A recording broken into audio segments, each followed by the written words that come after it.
Headline News. Well, Jimmy Garoppolo is still on the 49ers roster, despite a lot of talk that the team was trying to trade him, and GM John Lynch isn't going to just cut him to save cap space. He said, I don't foresee that. He's too good of a player. I don't foresee that, and I think Jimmy will be playing for us, or he'll be playing for somebody else. He's too good of a player not to be. He also said there was a lot of momentum towards a trade before Jimmy G's surgery. Yeah. And last week he said they had a deal on the table for 2 second-round picks for Jimmy Garoppolo. And Kyle Shanahan said that they aren't going to just get rid of a good quarterback because they have other quarterbacks on the roster. Now, it's really interesting. I'll give you my take and you weigh in on this.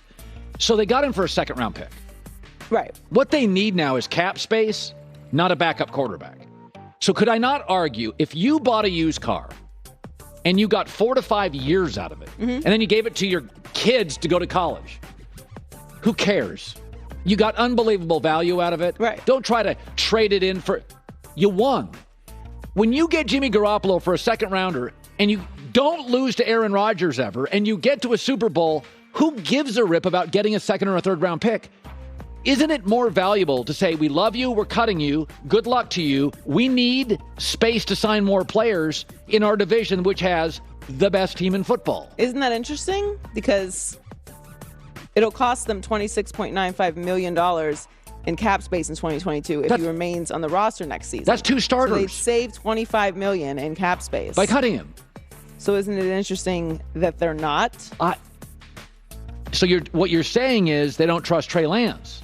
What? That's a lot of money in cap space. That's 2 starters. Yes. And for a team that is probably, they went and got a corner, I think, from Kansas City, but there's an argument to be made they have to upgrade the interior offensive line. They could certainly use another wide receiver. I think any team could take advantage of an extra $25 million in cap space. So let's ask this question. If Trey Lance was knocking their socks off, right, this would not even be, just get the money, we're fine. No, because what you're saying is absolutely true. You've got incredible value out of Jimmy Garoppolo. I know Niners fans are, kind of out on him, and he can be a frustrating player, of course. He gets injured a lot. He won 35 games. Kind of falls apart for a second-round pick. Big moments. But yes, he's been an incredible player for them. Yes. And he will be a starter when he's healthy next year. Yes. 100%. Because of the market for quarterbacks is so bleak, and someone's going to get hurt in the preseason. We know it. Every single year it happens. So he's going to be a starter somewhere next year. So the fact that they're not cutting him is very interesting to me. They know all this. We're not telling Kyle Shanahan and John Lynch this. This isn't news. So to me, they don't trust Trey Lance yet, which I think is actually a massive problem when you consider what they gave up to get Trey Lance.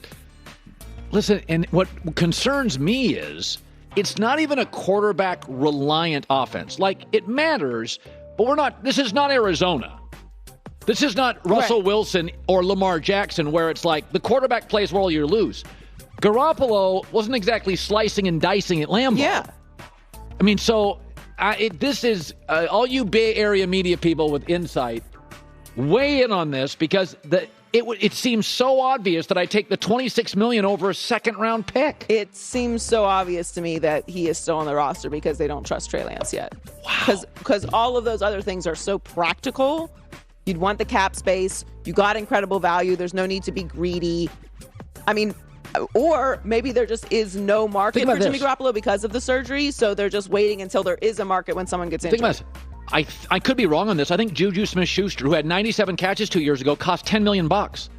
So if I had $26 million and I knew I was going to cut Jimmy, I could have gotten a slot receiver with Deebo Samuel, because I do think they need another receiver. Brandon Ayuk, Deebo Samuel. Deebo's such a physical player, he gets banged up. Yeah, so I just think it's really strange, because why would you let the market just go, all these deals being made, all these players being signed and traded, and you're sitting out of it to wait for an extra pick for Jimmy Garoppolo? And at this point, because of the shoulder, let's be honest, it's probably a third-round pick. Right. I'm not giving you a first for him. He can't throw. I think it's very suspicious. It is very suspicious. So the Steelers haven't dealt with quarterback uncertainty since they drafted Ben Roethlisberger in 2004, but Mike Tomlin is looking forward to the challenge of finding their next quarterback. He said, I'm really excited by it. I'm energized by it. I love the anxiety associated with uncertainty. It brings out the best in me, and I think it's going to bring out the best in us. At least I'm hopeful that it will. I'm comfortable with the talent that we have at the position now, and that's not saying that I'm not open to add to it as we move forward. I love that line. I love the anxiety associated with it. With uncertainty? It's the juice. What that tells you is Mike Tomlin's very confident in Mike Tomlin. Yeah. He'll figure it out. He ain't never scared.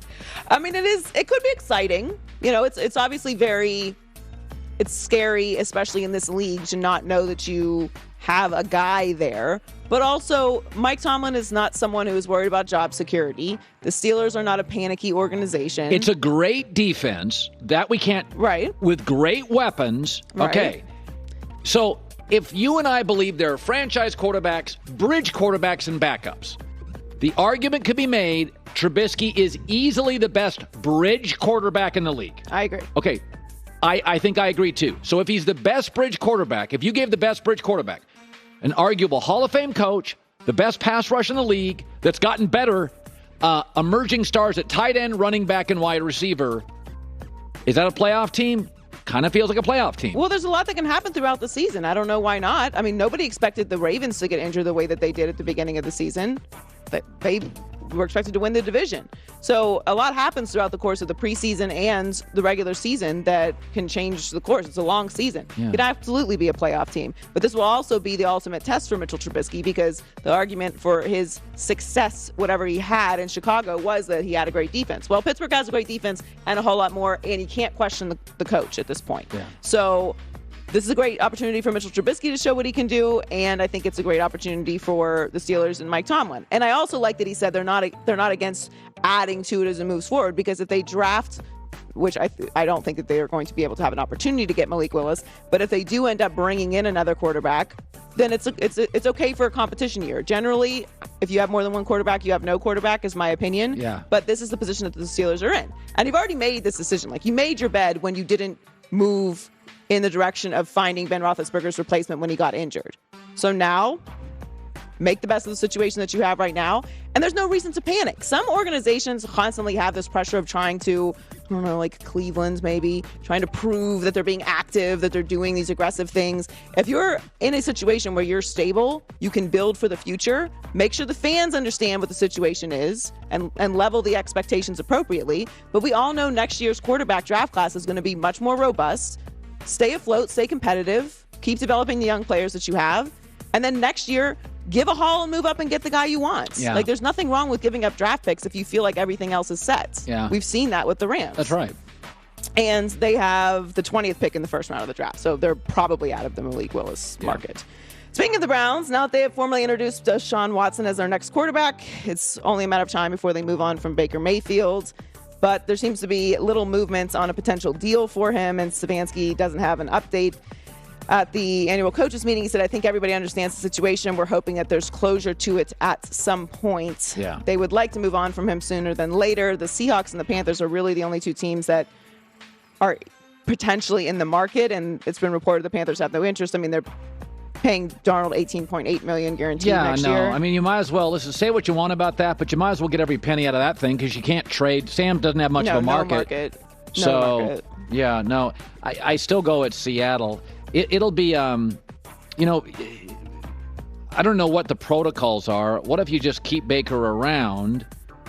I mean, because he's not going to allow you to use him as a pawn. He's just his personality. He doesn't have Garoppolo's agreeability. No, he's not a backup quarterback. No. He is a starter in the league, but he's not a starter like Trubisky, who has the capability of going to another team and being a backup. That's not Baker's makeup. And he's too big of a name, I think, to be a backup quarterback. If you have any issues with your starter whatsoever, people are going to be calling for him. Yes. So it's interesting, though, because we were all under the assumption that Deshaun Watson's going to be suspended.